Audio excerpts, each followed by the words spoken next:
வணக்கங்க. இன்னைக்கு வந்து நம்ம ராகி மாவுல தாங்க இடியாப்பம் பண்ண போறோம். வாங்க எப்படி செய்யறதுன்னு பார்க்கலாம். இப்ப நான் வந்து ஒரு கப்பு ராகி மாவு எடுத்து வச்சுக்கிறேங்க. இதுக்கு வந்து ஒரு 1.5 கப் அளவு சுடு தண்ணி வச்சுக்கலாம். மாவு நம்ம பிசைஞ்சிக்கலாங்க சுடு தண்ணி வச்சு. இப்ப வந்து நான் 1ல இருந்து 1.5 கப்பு தண்ணி வச்சுக்கிறேங்க. தண்ணி வந்து நல்லா கொதிச்சு வரட்டும். அப்பதான் வந்து மாவு பிசையும் போது அதுல கொஞ்சம் வெந்து வரும். நல்லா கொதிக்கட்டுங்க. இப்ப தண்ணி கொதிக்கிட்டங்க. அதுக்குள்ள மாவு தேவையான உப்பு போட்டுக்கலாம். நம்ம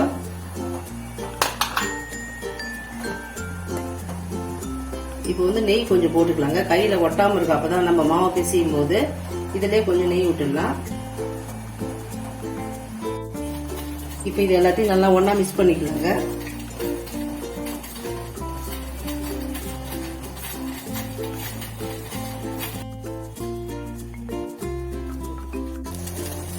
தண்ணி பாருங்க, இந்த அளவுக்கு நல்லா கொதிக்க வச்சுக்கோங்க. இந்த அளவுக்கு தான் கொதிக்கணும். இப்போ வந்து நான் மாவு எல்லாத்தையும் மிக்ஸ் பண்ணி கலந்துட்டேங்க. இப்போ கொஞ்சம் கொஞ்சமா நம்ம இதுல தண்ணி ஊத்தி இதை நல்லா பிசைஞ்சிக்கலாங்க.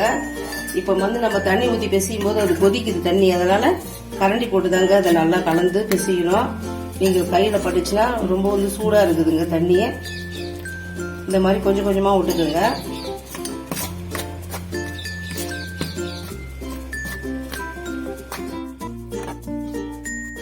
இப்ப நான் நல்லா தண்ணி ஊத்தி மிக்ஸ் பண்ணிட்டேங்க. இப்ப வந்து மாவு சூடா இருக்குதுங்க. கையை வச்சாக்கா சூடா இருக்கும். அதனால கொஞ்ச நேரம் ஒரு 5 நிமிஷம் ஆறட்டுங்க. நல்லா கையை வச்சு அழுத்தி பேசுங்கதாங்க நல்லா ஒரு இடம் போல வந்துடும். இப்போ நல்லா ஆறிடுச்சுங்க. இப்போ நம்ம வந்து நல்லா கை வச்சு இதை நல்லா அழுத்தி பிசைஞ்சிக்கலாங்க. நம்ம புழியிற பதத்துக்கு இந்த மாவு நல்லா ஒண்ணா ஆயிடாது பாருங்க. சாஃப்டா ஆயிடுச்சு மாவு.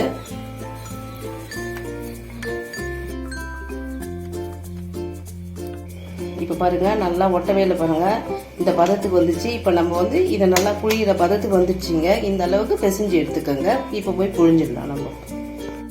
இப்ப இது வந்து இடியாப்பம் புழியிற குழம்பு. இது என்கிட்ட இது இருக்கிறதால நான் அதுல புழியிறேன். உங்ககிட்ட அது இல்லைனாலும் பரவாயில்லைங்க. முறுக்கோயில வந்து அந்த இடியாப்பம் புழியிற அந்த இது இருக்குங்க. அந்த தட்டு போட்டு நீங்க புழிஞ்சிக்கலாம். இப்ப வந்து நம்ம புழிஞ்சிடலாங்க. இப்ப இது உள்ள வந்து கொஞ்சம் நெய் தடவி இருக்குதுங்க. ஏன்னா ஒட்டாம இருக்கும். அதனால சும்மா லைட்டா கொஞ்சம் நெய் தடவிக்குங்க. ஒட்டாம நல்லா அழகா வந்துடும். நமக்கு புழியறதுக்கு ஈஸியா இருக்குங்க.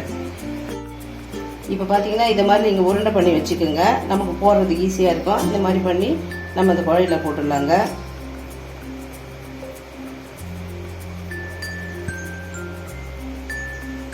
என்கிட்ட வந்து இடியாப்பம் புழியிற தட்டு இல்லைங்க. அதனால நான் வீட்டுல இருக்கிற தட்டுலயே வந்து நெய் தடவி புழிஞ்சிடுறேங்க. உங்ககிட்ட வந்து இது மாதிரி இல்லைன்னா கூட நீங்க இந்த தட்டுல புரிஞ்சுக்கலாம். இது இட்லி குண்டானே கூட நம்ம சின்ன சின்னதா புரிஞ்சிடலாங்க.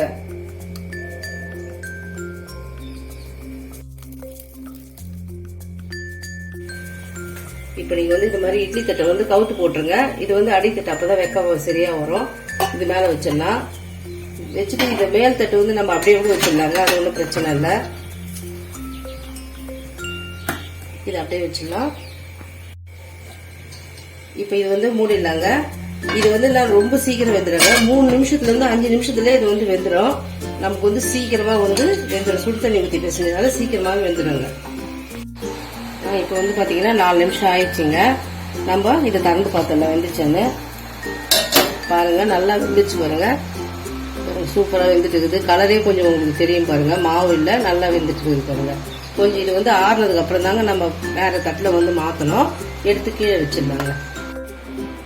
இப்போ வந்து நான் 2 தட்டுமே எடுத்து வச்சுட்டேங்க. ரெண்டுமே சூடா இருக்குது.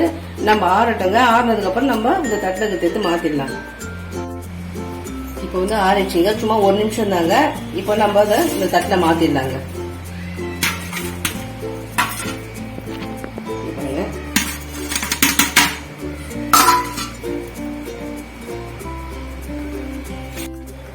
இப்ப பாருங்க, துளி கூட ஒட்டவே இல்லை பாருங்க. தட்டு சுத்தமா வந்துச்சு பாருங்க. இது நமக்கு எடுக்கிறதுக்கும் பாருங்க ஒண்ணுமே இது உடையாது, எதுவுமே ஆகாதுங்க. அழகா சூப்பரா வந்து நல்லா வந்துச்சுங்க. இப்போ வந்து நான் எல்லாத்தையும் எடுத்துட்டேங்க.